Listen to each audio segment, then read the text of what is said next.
Hey, family. This is Che Willis coming back with another episode of Wealth is a Journey podcast.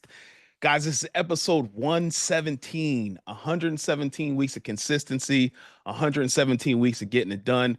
We out here moving and shaking.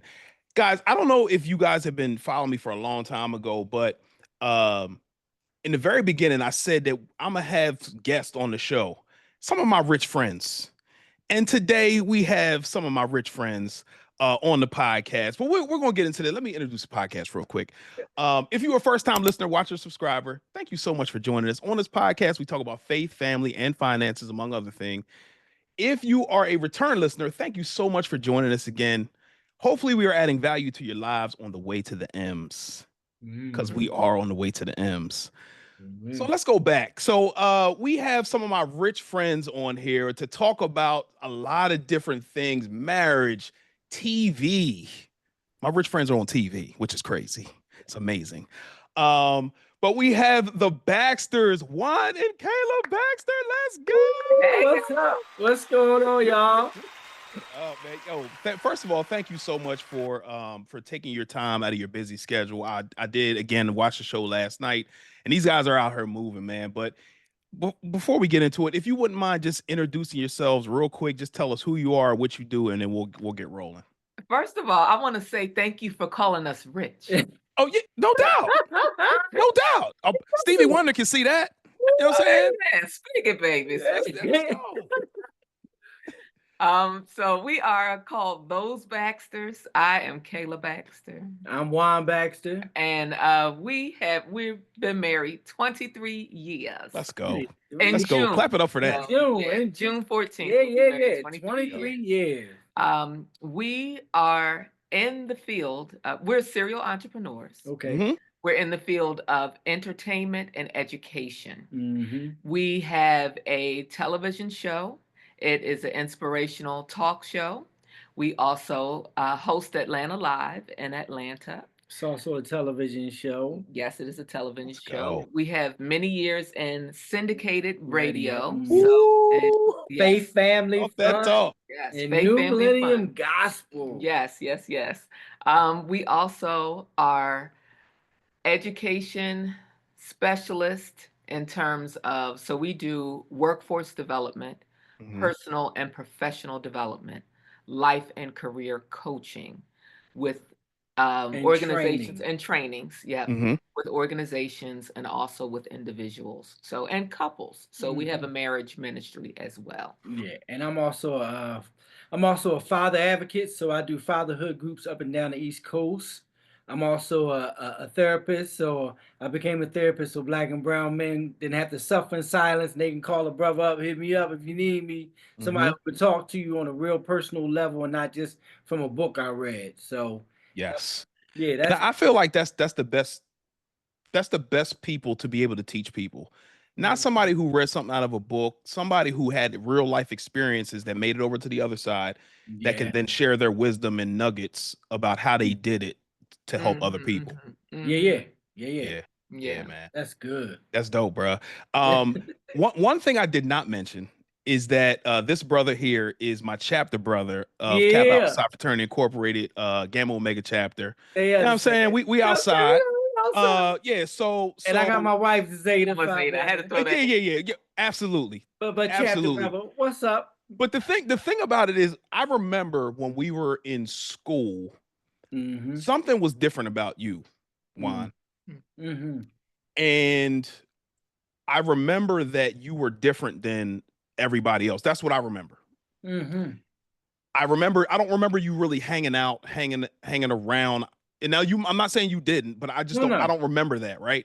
Yeah. And then when you said that you've been married for 23 years, it all makes sense now, because that's when around the time probably when you got married and you skated off and was with your family. Yes. How did you do that at such a young age?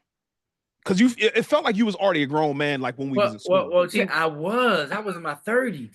Yes. What? Yeah, we in our 50s, bro. Are you serious? We serious. I'm 53 and he's 51. Bro, I was in my 30s. Yes. Bro. He became a Kappa at what, 30? 30.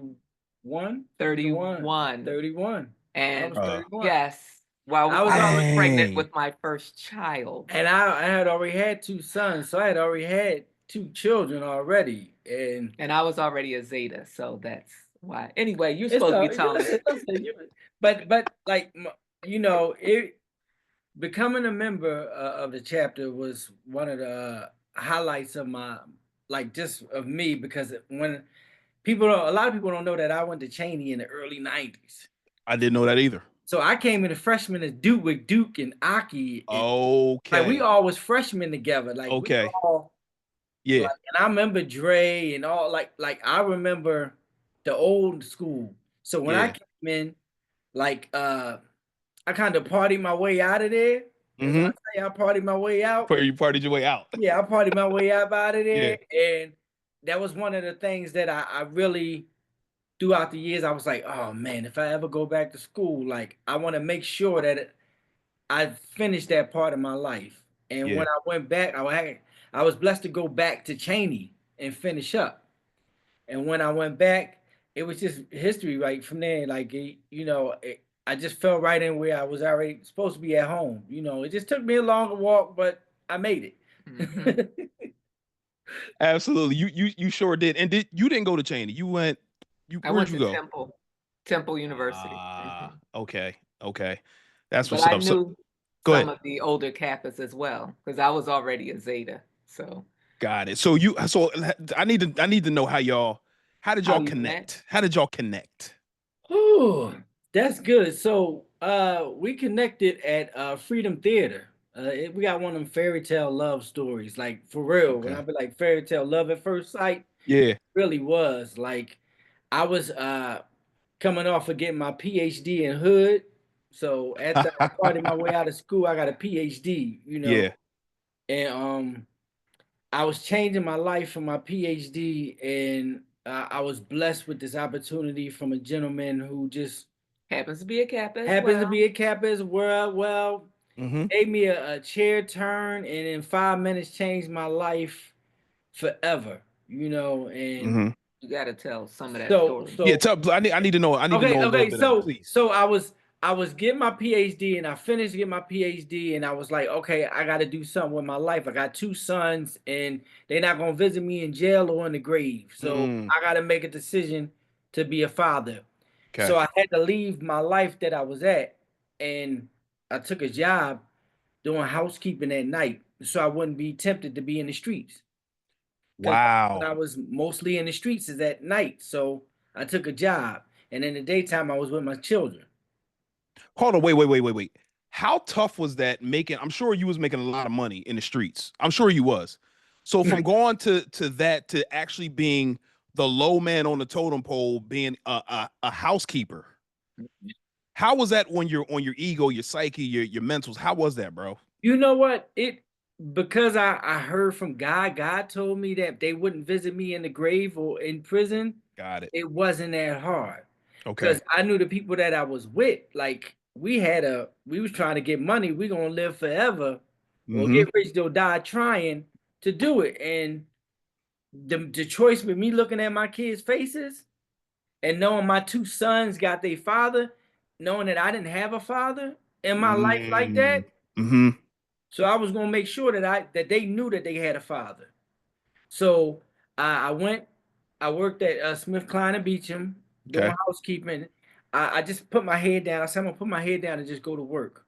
Yeah. Literally, I know that people were still looking at me. They like, oh, look, you do your work so good. We want to send you to the daytime. In 3 months, they did that. Okay. Started working in the daytime. They one day the vice president of human resources needed his office cleaned, and the person who normally cleans it had called out. Now I'm at this big pharmaceutical company. I ain't never seen nobody who looked like me upstairs in them big offices. Yep. I always see the European, the Caucasian, the Indian, all these other people who are some of them weren't very, very nice to us. Just Yep. because they look down on us like, oh, y'all doing housekeeping, you're ignorant, like Yep. thinking Yep. that the low man. And I'm like, y'all don't know me. So Yeah. I went to this office and I went to to pull the trash, and I heard in a big chair like yours, like I ain't seen nobody. I just saw a big chair, and I heard I'll call you back because I pulled the trash bag. I ain't say nothing. I just pulled the trash bag, and it made noise. And I heard I'll call you back. Hung up the phone. Chair turned. It was a brother sitting in that chair in the biggest office I've ever seen, bro. When That's I say dope. the big corner office that they talk about, Yeah. the brother was Wow. in there, man, bald head too, just like me now. I had hair then, I'm bald now. So bald head brother with glasses, and he said, "You look like you don't like this job." And I said, "Man, I'm doing this job so I don't die or go to jail, and I can raise my son." He said, "Well, if it's anything that you would do in this life, what would it be?" And I feel like I'm funny. I feel like I'm comical. I said, in my mind, I said, "Well, I'm gonna say something funny." I Yeah. said, "Say it." I said, "I'll probably be a black action hero like Denzel." And he was like, "Oh, okay. You ever heard of Freedom Theater?" And I'm like, "Yeah, off of Broad Street. I know where it's at." Mm-hmm. He's like, "Would you go?" I said, "Dog, I ain't got no money. Like, my money right now is take care of my kids. Like, I'm living really check to check." Sure. He was like, "Hold on." Pulled out the yellow pages. Now you know how old this is. I said the yellow pages, bro. Flipped through the yellow pages, looked up Freedom Theater, called it, asked them when the classes start, asked them how much. It was like 2 something. And this was like Tuesday, classes started on Thursday. And he was like, "All right, would you go?" I said, "Dog, I don't got no money for it." He told him, "Do you take a check?" Wrote me a check right there. All within 3 minutes, bro. Wow. 3 minutes. Didn't know me. Wrote me a check for 2 something. I'm like, "Man, I should bang this check. Like, I'm from the hood. I could bang this check if I need to. Like, I could take right up on the ad. They bang this for me." But then I was like, "You know what? All right." So he signed me up for the Freedom Theater. Then he hung up the phone. He said, "Would you want to work in the laboratories?" I'm like, "Yeah." He's like, "Full benefits, the whole nine." I said, "Yeah." He said, "Hold on." Called the laboratory, said, "I got somebody starting on Monday. I'm sending him down now, get his paperwork and stuff together." Bro. They was like, "What's his name?" He said, "Hold on. What's your name?" Bruh. But all within 5 minutes. Do you hear what I'm saying? All within 5 minutes. And then he was like, "All right, cool." Hung up, said, "All right, man, here's the check." He's like, "Yo, have a good one. Like, go to Freedom Theater." Didn't see the brother for years, bro. Like, after that, I never went back up to clean his office. And I worked downstairs. He was upstairs. I ain't never seen no more. Fast forward, I go to Freedom Theater. 3 months into going to Freedom Theater, they have an audition for a play called Sparkle. You remember the movie Sparkle? Yep. Sparkle. So I go, and the teachers there, they love me. They like, "Oh man, you got such a great personality. You can dance, you can sing a little bit. You should audition." I'm like, "I'm from the projects. We don't sing, dance, no show. Like, we don't do that." So I go audition, and little do I know, when I look up on the board, my name on the board as a member of the cast, and I'm like, "Whoa, I made it." Very first day of audition, very first day of rehearsal, I'm standing there talking to some brothers, and all of a sudden, this pretty girl with this pretty smile and this cute little red afro come in smiling, and I heard God. He's still smiling. Look at. I heard God once again say to me, "That's your future wife." Like, audibly, I heard God say that, and I said it out my mouth. And the guys that I was standing with, they knew who she was. They was like, "Man, that's Kayla. You can't have her. You got to be a doctor, a lawyer. You got to have this, that. She's a star already in stage. Like, she been in Freedom." I'm like, "Man, y'all ninjas don't know me. Like, y'all don't know me." Yeah. How y'all gonna say that? Little to say, 10 months later, they were sitting in the pews of our wedding. Ooh, let's go. Yo, hold on. I got to stop you here, because there are so many gems in everything that you said, from God telling you in the very beginning what he said to you got you into that job. What if you had to not listen? Me and you would not be sitting here. Yeah. Yeah. And you went up to the office. The guy just happened to be off that day or sick or whatever he called out. You ended up going there, met my man. He got you in, got you a better paying job with benefits. You met your wife. You got the audition, and all the doors that opened up from one piece of obedience. Bro. That's it, bro. Bro, that's obedient. Man. That's it. We can shut this thing down right now, bro. Like it's like that. I think that's what a lot of people miss, and even myself sometimes. And I talk about it sometimes on the podcast about how God tells me to do something, I do it, I win. Or Mhm. somebody else wins as a Yeah. result of my obedience. Yeah. Or if I don't do what I hear him say, I go against it because I want to do what I want to do. I end up Mhm. suffering loss as a result of it. Yeah. Yeah. Yeah. Mm. Yeah. What's going on, family? This is Che Wills from Wealth is a Journey. Did you know that we have a common enemy that we're fighting every day? Yes, this enemy is called poverty. A lot of us don't tell our money where to go, which causes stress, anxiety, and uncertainty of how we're going to defeat this enemy. But here's the good news. You don't have to fight this enemy alone. If you're serious about maintaining and telling your money where to go, head over to Wealth is a Journey. We have one-on-one sessions, we have free resources, and we have a community of people that are fighting this enemy together. There's no pressure, but I'm just here to let you know that you do not have to fight this enemy alone. So go over to my website, wealthisajourney.com, if you're serious about fighting this enemy so we can all win together. Let's go. Bro, that's huge. Now my question to you, Kayla, is how did you, based on his past, I don't know how detailed he was with his past, how did you look past that to say, you know what, I'm going to give this guy a shot? That's a great question. Mhm. So some of it I did not know yet. Okay. We were friends. So he became my friend while I Yep. was at Freedom Theater. The play was, we were in this cast for 4 months and we were together every day. Like just the whole cast was together every day. Yep. And he worked to become my friend. So I don't know, worked to become my friend, but he became my friend. I got to know him as a friend first, Mm-hmm. which allowed me to see the person that he was. Okay. The first thing I knew about, I did know that he had kids. Like it did go against like the things that I was taught growing up, you Sure. know. Yep. I knew that he had kids, but here's the thing. I paid attention to the way he treated people. And that has Okay. always mattered to me, having a good person just as a friend in general. So I looked at that. Also, there was one day when this is before I knew all of this background. Like I didn't know all this. But one day we were in the play and everybody was taking a nap in this big room and everybody's laying on the floor. And I'm here and he's like all the way. The eye shot. He's like over here. Like we weren't next to each other, but Yeah. he's like over there. And I just like turned to the side and like I heard God say to me that I could lay next to him for the rest of my life. Wow. And I'm like, oh, like I just heard that. But we weren't necessarily dating yet or like, so I heard that and I kind of stuck it somewhere.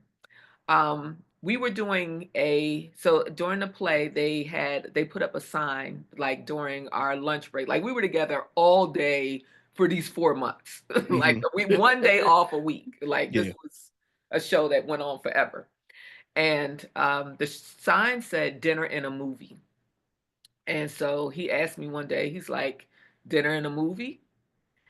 And he asked me, and I'm like, yeah, like I'm going to the dinner and a movie. He's like, no, for real, dinner and a movie.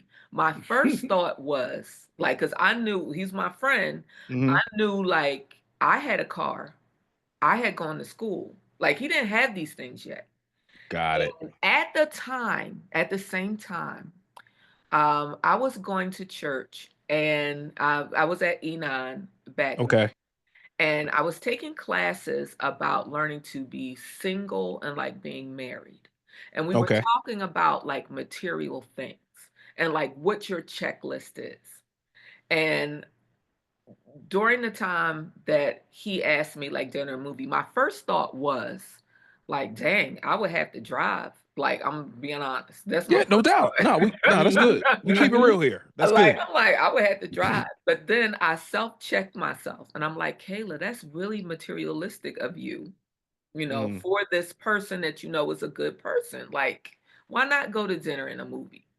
So Right. we go to dinner and a movie, and like we enjoy ourselves. We go out with the cast, go dancing. We enjoy ourselves. We're together every day. He's becoming my friend more and more and more. Um, it wasn't until later, like I just wanted to be with him every day. Yeah. Like I just wanted to be with him every day. And it wasn't until later that he told me his story. One of the things that he told me was that like he had stopped smoking cigarettes like 10 years before that. Okay.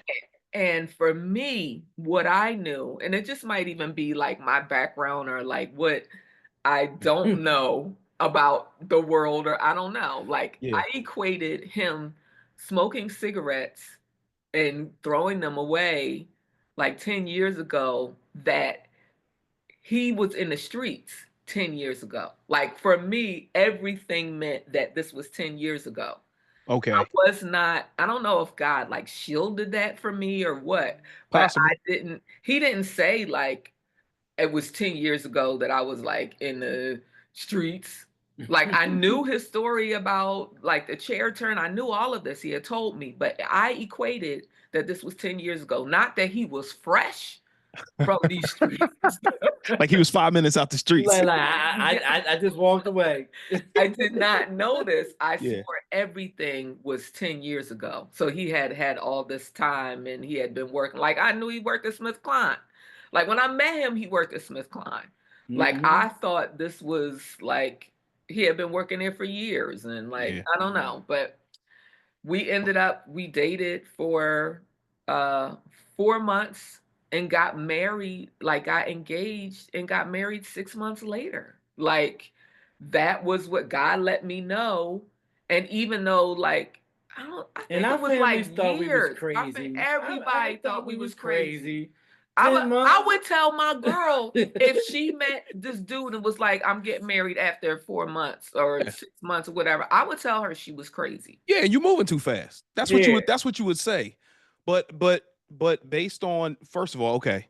So based on what you guys, both of you heard from God, Mm-hmm. and now the fruit that you're bearing as a result of it, you can't say that it wasn't God. God had a whole plan. Like he had a whole plan for us, for our like for our families, for our children, for our mothers, like a whole plan for. I didn't know what the plan was though. Like I would have never imagined. I was in the arts. I know my husband like was in this play with me. Yeah. And he was still figuring out like who he would be. But I'm also an encourager. Like I'm someone, like I'm that person. I've been that since I was a little girl. Like, what you want to be when you grow up? And like just asking friends, and they'd be like, I want to be this. And I'm like, well, this is how you should do it, and blah, blah. I've always been that person. So for me to do that for someone that I loved, like was just natural. So it's like I met him. We ended up working together and we just continue to cultivate our gifts, and God showed me who he was though. Like God, even from meeting him and him talking to me, he showed me the great man that he was inside and who he would be. Yeah. And it's not like it ain't take a long time. Like we done had some rough times. Sure. But God was guiding us the entire way. Yeah, and it all started from one man's obedience. One what? One man's obedience. And let me tell you something. Because when I met my wife, she had already had a master's degree. Like so she had went to University of Arizona and got a master's degree.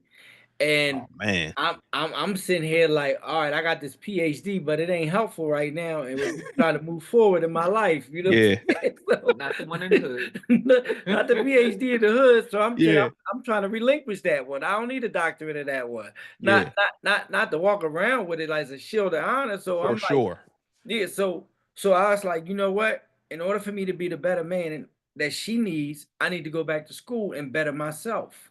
So that's when I went back to Cheney, and that was me being obedient, because when I went to Cheney and I sat down with Coach J, Coach J, and I was telling him I'm coming back. He was like, "So what you gonna come back, full-time or part-time?" And the Lord said, "You going back full-time." So I said, "I'm going back full-time," and put my 2 weeks notice into my job. And at that Mm. point, I was a supervisor on the job. And Oh, so you was getting to that bread. yeah, and the good part was that they thought I wasn't gonna leave because they was like, "You're not gonna leave this." I'm like, "What? I'm gonna leave the job. I'm a paper pusher. I'm a hope dealer. I'm here messing with chemicals and all this stuff. That ain't my life. Yeah. That's not me." I said, so I went back to school, and when I went back to school, I became a noob on the yard, and I went to a Founders Day. I think like my first Founders Day Mm-hmm. I went to, and I'm walking up, and all of a sudden I see this man turn around, and I bust out in tears, bro. It was him. It was him, brother Ron Attaway. Wow. And guess what? He didn't know who the hell I was. He's like, yo, man, why is this grown man crying in front of me like this, man? What is he doing?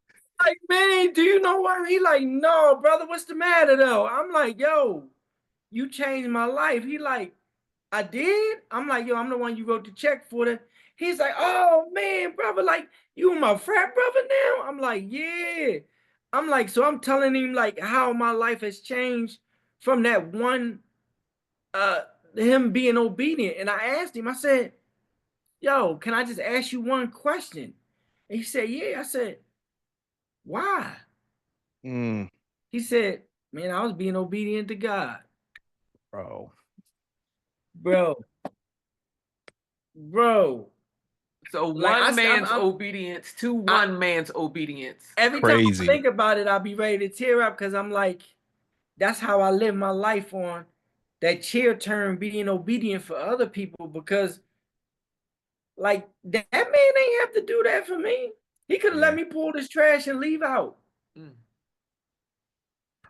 wouldn't even be here today. No. Bro, that's what I'm saying. Like,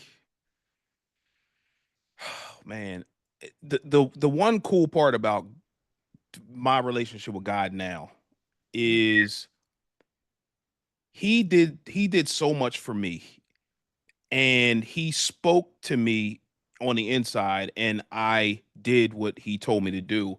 And now that I look back on the multiple times that he's told me to do things, and I won as a result of it, and I lost as a result not listening, and I see that though. So that's how I move forward. Right. You guys being on this podcast is my obedience to him to have you on here. Because I'm scrolling one day, which I hate being on social media, but I was on social media one day, and I see you guys saying that something to the effect that you were launching out and doing a marriage seminar boot camp, and God told you to do that. And I'm like, yo, it will be dope to have them on here to talk about their obedience to God and them doing it. And I didn't even know all this backstory of it. So I every guest that I have on, I pray about first. Hey, should I have them on here? Yes, have them on. I haven't talked to you in a long time. I know, bro. But I reached out to you like, yo, fam. I was like, man, my bro hit me out. I told my wife right away, my bro hit me up, asked to be on the podcast. We doing it. Bro. And I didn't. So my thought was that you on TV, you doing all these big things. He don't have no time, but I'm gonna be obedient. Yeah, and I'm going to ask. Thank you for asking. And think about whoever's going to see this, who may be struggling with should I listen or should I not, and to see the success that you had. Yeah. And I didn't even know any of this before we started talking. I know. Fam, like that. That's amazing, man. Yeah. We have so many stories of obedience and faith and what God has done. The TV show you're talking about that we're on. Yeah. Obedience. My husband being obedient to the way that God told him to do it. Yeah. Let's talk about that. Let's talk. So how did you get on TV? How did that whole thing happen? So we had to pack up and move from Philly. So that was an obedience move. Like God told us. He said, go to the place that I have shown you and I will provide. So this is during the pandemic. So this is a whole testimony. So I'm quick. But it's related. Yeah, it's all related because it's all a testimony of being obedient. Because faith is a muscle that has to be worked out. For Like sure. you in order to get muscles, you got to work out. Faith, in order to trust faith more and more, you got to work it out more and more. Yeah. So even all those times that we talked about when we heard God and He said, "Do go get married," these things, we were obedient when God told us to move from Philadelphia to Atlanta. Mm-hmm. You know, and when He told us it was time for us to leave, we didn't hesitate. We packed up our house, we rented an SUV and rented an Airbnb in Atlanta, and we left. I gotta put something in there though. All right, Go ahead. Go. There Go. was some things that happened prior to that made us finally get up and leave. Oh, yeah. Okay. Because there were like, okay, so I heard God say, "Go to the place that I have shown you, and I will provide." Okay. My husband heard, "Not yet." Mm. So within that time, it was probably about at least a year and a half to almost 2 years. And she thought I Okay. had cold feet. And I'm like, "You scared? You I think scared?" it was a year. It was the next year. Okay. I feel like it was longer, No, but it was it the could've next been. year. So I'm like, "You scared? You scared?" Like, and he's like, "No, God told me not yet." We're in this. So this is during the pandemic. that we- Pre-pandemic, and then Then we're in the pandemic Mhm. now, and this is when everyone was getting COVID in our timelines. Everyone was passing. So this is Wow. when New York had the They trucks had the with the trucks freezers, and down like here this in is Atlanta had them too. this is a crucial time. Mm. So my husband ends up with COVID, and he ends up in the hospital for 10 days, Wow. fighting for his life.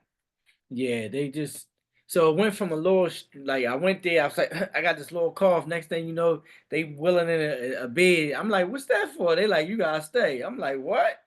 They took me to the room. They gave me the Yeah. one little nasal thing. I'm like, okay, I'm gonna be up out of here. But at the same time, I'm scared because everybody I'm seeing who catching it, Is dying. Dying. they Yeah. dying. You know what I'm saying? And I'm like, yo, whoa, like I need to be with my family. Next thing you know, they came back a few minutes later with a bigger one. And I'm like, oh, something ain't right. And then an hour later, I had a whole mask over my face helping me to Oxygen. breathe. Mhm. I could Dang. not breathe. Okay. And I'm sitting in there and I'm fighting at nights. I can't breathe. I feel like the devil is choking the life out of me. But through the process, I heard God say, "Fight for every breath, son, and don't let them put you on a ventilator." Mm. So day 7 comes and they walk in and they say, I hope all your affairs are in order because unless you go on a ventilator, you're not gonna make it through the night. Wow. So I'm sitting there and I'm like, oh no, God told me not to let y'all put me on a ventilator and to fight for every breath. Well, they was like, well, make sure your affairs in order because you may not make it through the night. And I'm like, that's not gonna be my story. So what I did was I stayed up praying that whole night. And I said, weeping may endure for a night, but joy coming. If I could stay up and see the sunset, see the sun rising, what they said was a lie. Wow. And when they came in the next day, my breathing was back to normal. My breathing was back to normal. And they was like, what happened? I said, I told you, God said to fight for every breath and not to be put on a ventilator. 3 days later, they was like, oh, you can go home. You had to learn to walk though. But I lost 30 pounds and I had to learn how to walk again. But you alive. But I'm alive. But he also learned how to walk. That's crazy. I had the little baby legs when I came home, like the little crab. I had king crab legs, and I came home. I had to be on oxygen for 21 days. I gotta tell my part of the story. Okay, now. tell your part of the story. Okay. So God, he showed me a vision of my husband coming home, and that we would rejoice. So I chose to believe God, okay, because it's a choice. Yep. Also, the first thing I did, of course, when I heard that he had COVID, when everyone was passing, I prayed. I'm like, Lord, help! Like, what do I do? He had me call a good friend of mine, Rhonda Crossan. who has incredible faith. Okay. And she prayed with me and also told me to prepare for my husband to come home. One of the things I talk about often is preparing for the thing that you are believing God for. That's a fact. Amen. So I started purchasing. I decided that I was going to do the living room over because I wanted him to see it when he came home. Okay. Started purchasing like pillows and purchasing like new curtains. And now this is all while talking to him while he's in the hospital. I also only talk to people who would encourage me. And who That's had a faith? fact. Who had That's faith. important. Very had That's faith. important. Just like Jesus, put the other people out of the room. Yep.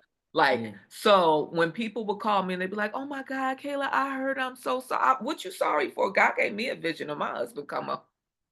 And I like, if I had to get off the phone with them or whatever, like, thank you so much. Like, but I believe God, and I get off the phone with them. So I really didn't talk to anyone else. Also, the Lord told me not to tell him that I had COVID, not to tell him that my daughters had COVID, that my mother had COVID that was visiting us. Not to tell him, because had I told him, and I was obedient, had I told him while he was in the hospital, he would have lost faith as to what God had told him, because he would have felt so badly that we had COVID and been scared for us. It was not the time. God also let me know that we weren't going to pass, that the faith, that his healing would be done by faith, just like the word says. So with and through all of that, right, ends up coming home. We're so thankful. We rejoice, just like God says. He's on his strip of oxygen for the 21 days.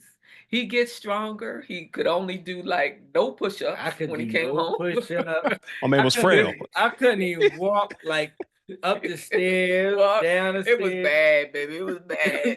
But over those 21 days, he got stronger. When he got off of the oxygen after those 21 days, my husband said, "It's time to go."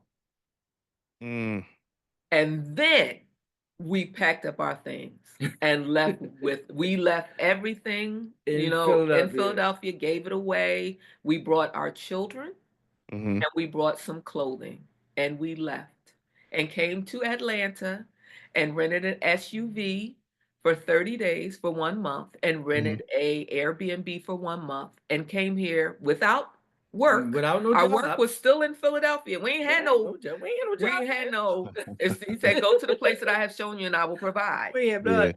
And said, "Lord, you said to come here." That's 3 dope. days before the Airbnb was up. 3 days. God gave us the home that we are sitting in now.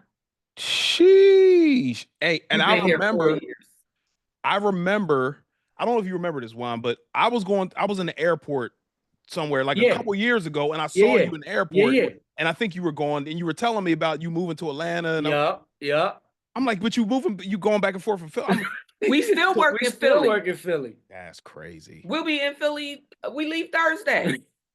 Man. Like, we still work. God, we live here, but a lot of our contracts for what we workforce development trainings and coaching are still in Philadelphia. God kept us while he had us move here. He provided not only for us, but for our daughters, for everybody. Oh, I just had one more part of the story. Go. Oh, no, go ahead, baby. I was just going to say, well, one part I wanted you to know is that had we not been through that trial and God saved my husband and saved all of us, it built the courage for us to be obedient enough to step out on faith and leave without a plan. Had that not happened, we would still be scared. And it was important, him telling my husband, not yet. It was important that we were still in Philadelphia. We were at Chestnut Hill Hospital. They did an amazing job. Shouts out to Chestnut Hill Hospital. Because had we been somewhere else, he wouldn't have had a room. He wouldn't have had a bed. They were lacking food. They didn't have oxygen machines. Like, so many things mattered that we did not leave yet. Yeah. Just like God said. And I had to shut up because God told me because I was like, no, God said we're supposed to go, because he gave me the directive, but he gave him the time. Yeah. So often in our marriage, God may tell me something, but he'll tell him when. And we had to learn that about each other in order to Yeah. be able to be obedient as a couple. Yeah. That's amazing, man. Yeah. We got some testimony. Bruh, like Hey. I don't even Hey, know what to say. Okay, all right. Let me reel it back in. I'm sorry. Okay, reel it back. This is there's so many there's so many gems that are tied to people's success. God wants us to be successful, Yeah. but if we just listen, and so for somebody who does not know, oh, was God talking to me? I don't know. If you go back, if you do something and then go back and say, oh, I knew I shouldn't have done that because I suffered loss.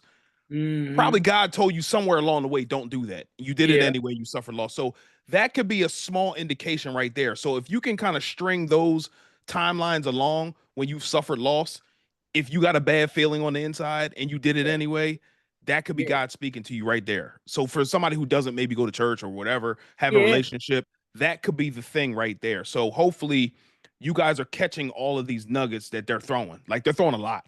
Yeah. And like you said earlier, it's a muscle. So if you can just build on the one thing and then just build on the next thing, you'll be having whole conversations about not doing something or doing something and the result that's going to come because you did the thing or didn't do the thing. It didn't do it, but also checking in with God, making sure it ain't you, making sure it ain't fleshy. Like I always say now, like I be like, I know, but no, I don't know. God knows. You know what I'm saying? Because I don't want it to be my flesh speaking. You dig what I'm saying? I want to always revert everything back to him. I want all my decisions to be made through him. I don't want to make any decisions because the best decisions are his decisions. That's a fact. You That know, is a the best fact, bro. decisions are his decisions. And even when we got down here, we had stopped being on radio up in Philly, and like we was like, what's next? We got down, he was like, Lord, what's next? Lord said television. I'm like, Kayla, Lord said, what's next for us is television. She like, okay. Like, I'm like, well, we in Atlanta. Let's see what's popping. What did you do to get, like, what did you do? Tell me about that. I went and knocked on doors. In Atlanta. In Atlanta. I just went and I was like the Lord said, I can't, because at first we didn't let a lot of people know that we moved to Atlanta. Like we're kind of like hush about it. But God said, go ahead. I was gonna say we were hush because we didn't need anyone's opinion. Yeah. Because God said, you don't need anyone's permission to do what God told you to do. Yeah. And sometimes when you tell other people, they'll tell you, you're not, how you know you're supposed to do that? How you know God said that? Why would? Yeah, you ain't need it. So God said to me, he said, how am I supposed to send you help if nobody knows that you're needing help? I'm like, oh man. Yeah. So we got to let people know that we're here. So we went to a couple studios and was like, we trying to do a television show. Like, and they was like, okay, all right, well, let's talk about it. Like, and they threw out some numbers, and I was like, Lord Jesus, next time, big numbers. Like, we not like we know he pays for what he ordered, but he ain't make that bill yet. Like, he ain't made that bill yet. And that, you know what I'm saying? You gotta know when it's you and when it's him. I'm like, he didn't say that one yet. So I had this magazine that I kept reading, and it was a studio inside the magazine that said, oh, come past the studio, see, shoot. And I just had it open on my dresser for like 3 weeks. And I'm like, I just never really. And then one day the Lord said, call the number. I called the number. They was like, come through, come past. So we went, and the person that was supposed to interview us wasn't available. Well, not just to meet us. I mean, not interviews, but to take us on the tour. And the person that took us on the tour was the president of the station. Bruh. Took us took us around, showed us, sat down, was like, I love y'all personality. Like, oh, we would love to have y'all here. How about we do this? How about we have y'all interview on all of the shows on the network first, and then we'll see how we can bring you in.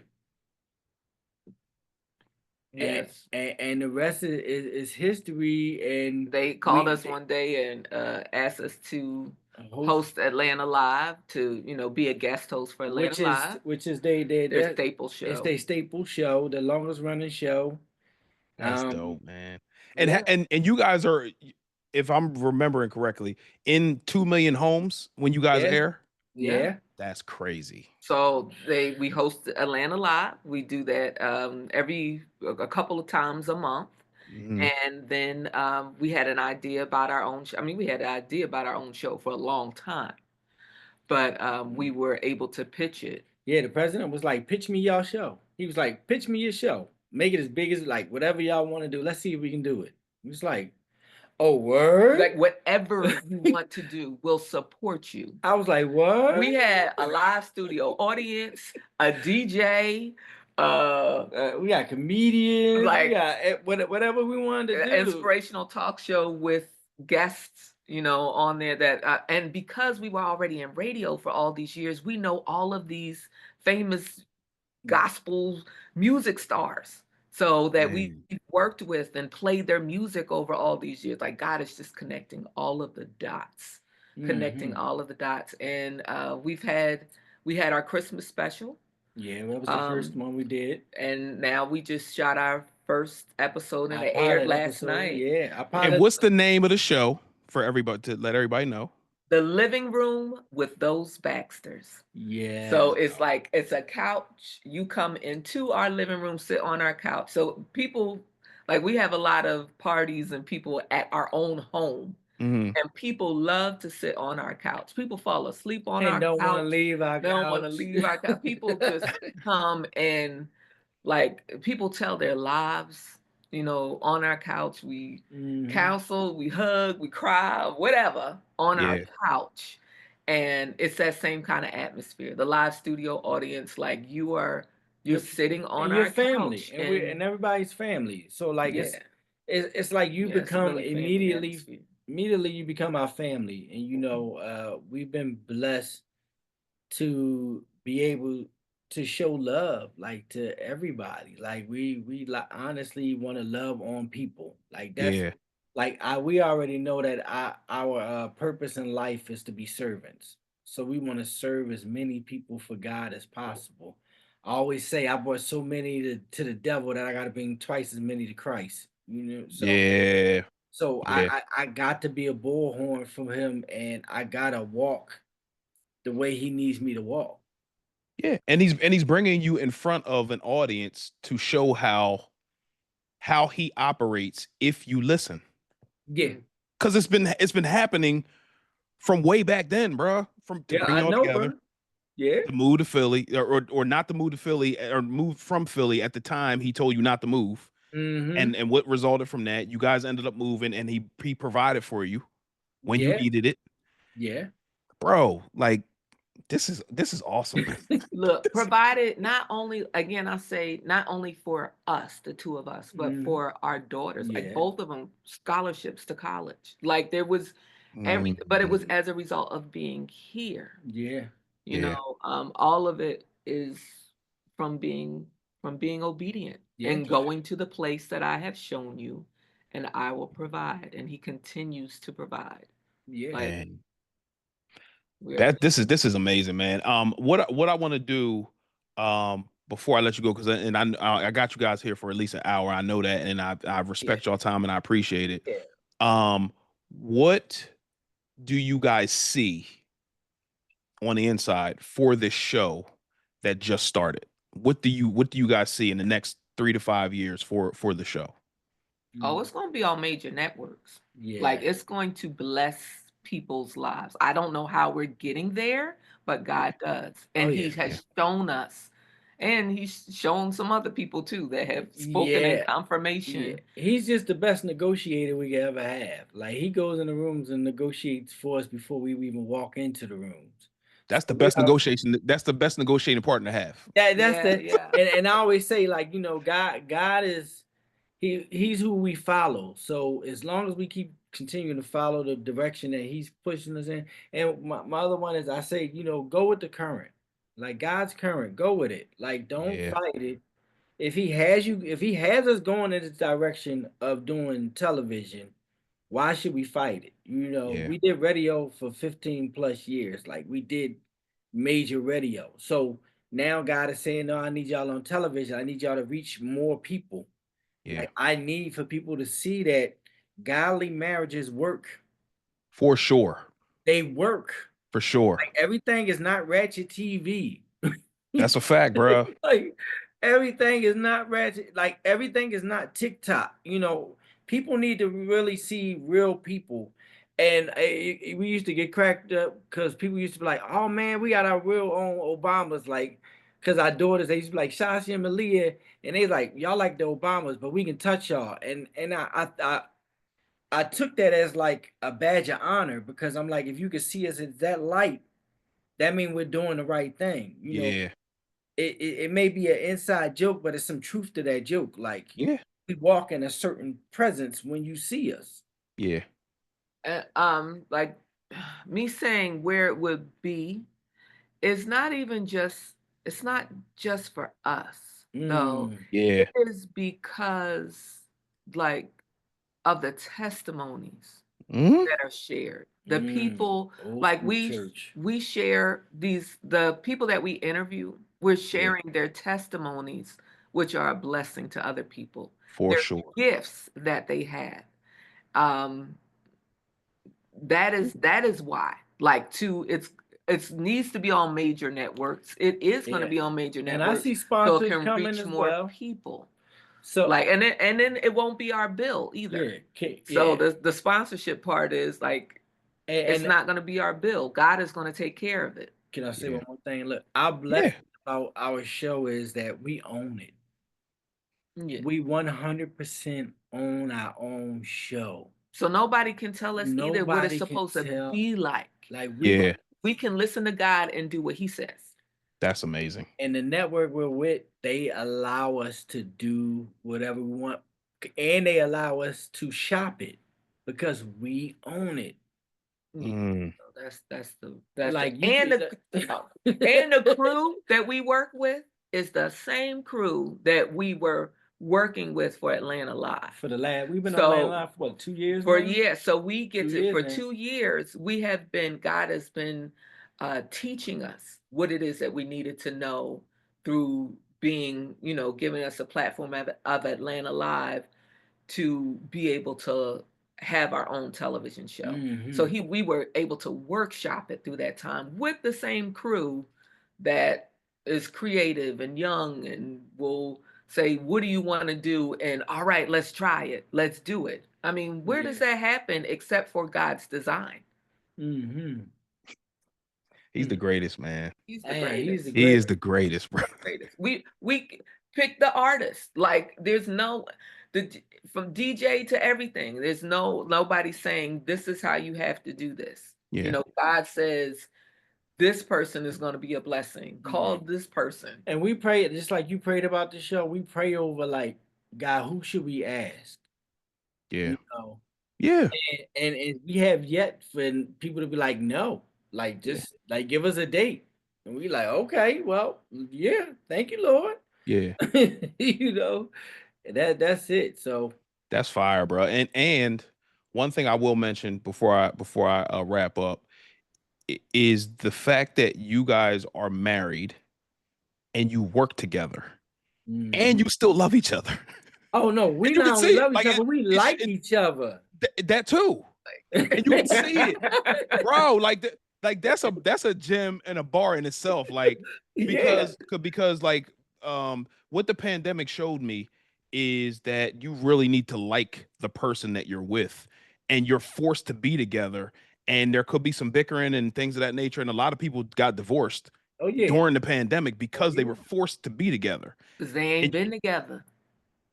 They slept in the bed together, but they haven't been Or together. not. There are a lot of people that were passing ships. Yeah, that's a You're fact. right. Yeah, you're right. Yeah, And like, yeah. Uh-huh. yeah. Bro, listen, man. I appreciate both of y'all, man. I'm thankful to God that you guys agreed to be on here, man, because there were so many gems, so many bars that I hope that people can understand and see. And as a result of your guys' obedience and listening to each other and not overstepping what God told you to, because it's easy for a strong-willed woman, which I believe that you are, for you to step back, even though you know what God told you, to not be in His ear and just do all this.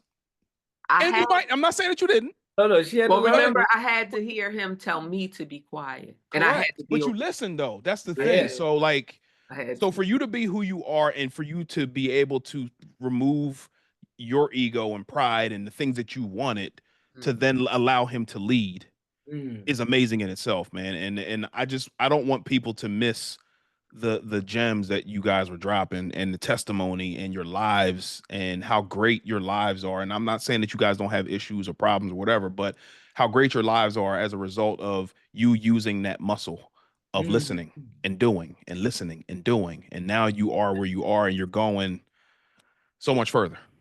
Amen. And don't forget about the little people, please. What, bro? Don't- Listen, I mean, don't- Whatever. you can come you the down big whenever. people. Listen, you can come down whenever, bro. You already know. You got an Oh, open man. invitation, bro. I appreciate y'all, man. And yeah, so if you guys wouldn't mind real quick just saying where they can see you on TV, your Instagram, your Facebook and things of that nature. And I'll put it in the description, but at least talk about it as well. So yes, thosebaxters.com is our website.